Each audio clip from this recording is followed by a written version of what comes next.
made a world of difference. So. And Steve, you mentioned your wife, and who's had to go through this with you, and we were talking earlier about the fact that the spousal experience of this condition is also really very significant. Oh, very much so.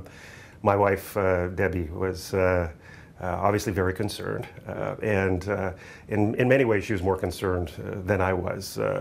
I was relating to you the story earlier about how I'd have an episode or something like that at night, and then I'd turn around and I'd go to sleep, but she's awake for 4 hours, 5 hours, worrying about it, and she's checking me to make sure I'm still okay and this kind of stuff. So, yeah, it weighs very heavily, and I think what was really good about going through the procedure and the care that was given here was, the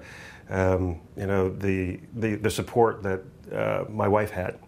From the staff, from the nursing people here, they were just great in helping her understand what was going on, holding her hand through a lot of things, answering all of her questions and whatnot, because again, she was equally, if not more, concerned on many occasions about what I was going through than I was. Sure. So. Absolutely. No, let's do that. Thank you so much. Okay, because I do believe that one of the things that we do have to do is handhold our patients through this condition.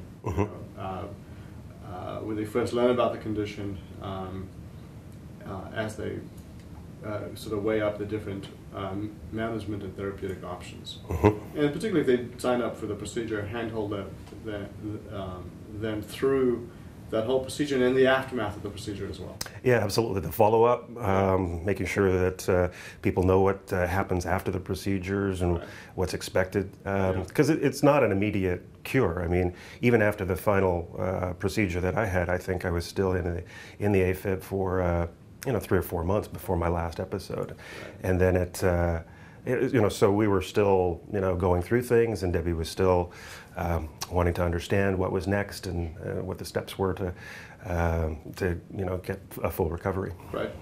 Steve, we were joking a little bit about, as we were offering you breakfast, about whether you were going to have a cup of coffee or not. So, I think we restricted you a little bit with respect to caffeine and alcohol after the procedure, immediately after. For a few weeks, but now are you able to enjoy an occasional cup of coffee and wine?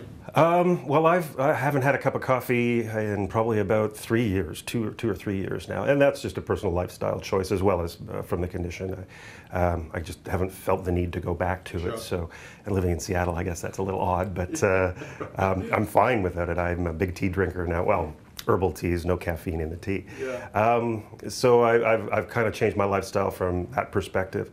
I've changed my diet a little bit as well. I don't have as much sodium and a few other little things. Which is just a general health. Which is just a general health thing, absolutely. From a wine perspective, yes, I do have a glass of wine a day, so enjoying that.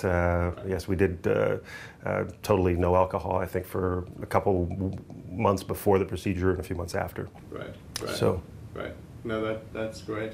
Steve, the 3 procedures, to clarify, the first one was a pure right atrial flutter ablation. So that was an ablation confined to the right atrium, very limited procedure. I think that was like a couple hours. Couple of hours right. Without general anesthetic.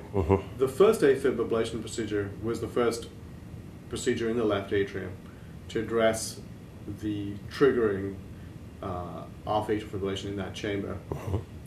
More significant procedure under general anesthetic. Yes. Lasted longer. Again, despite all of that, you were very resilient. Yes. Tolerated it well, and as you said, ready to go after 24 hours. Yeah, and that might have been one of the reasons why I was so willing to entertain a second and third procedures, because the impact of the first wasn't that much. Obviously, it is heart surgery. Yeah. So there are considerations that need to be made, but again, I was feeling very, very strong and healthy very quickly after the procedures. Sure. So, entertaining a second or a third one didn't seem to be all that traumatic to me. Or daunting. Or daunting, yes, yeah. Absolutely. It's interesting, we talked about your wife, that from your perspective, it seemed like a fairly easy decision, although I think for the spouse to see you go through these Yes.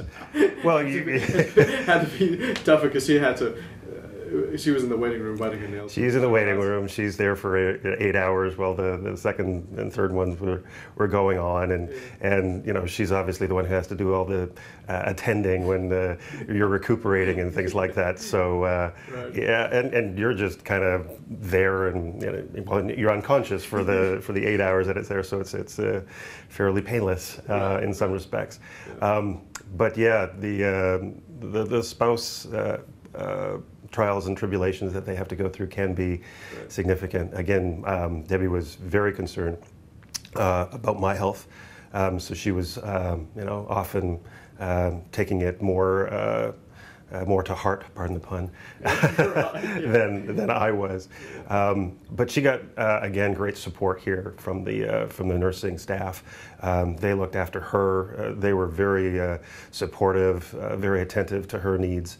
You know, and just helping her understand the process. Any question that she had, it seemed like, you know, she'd get an answer within, you know, an hour about whether it was the drugs, whether it was the procedure, whether it was something that she just had any kind of concern about. They were always there to help and did a great job of holding her hand through it all and helping her understand exactly what was going on.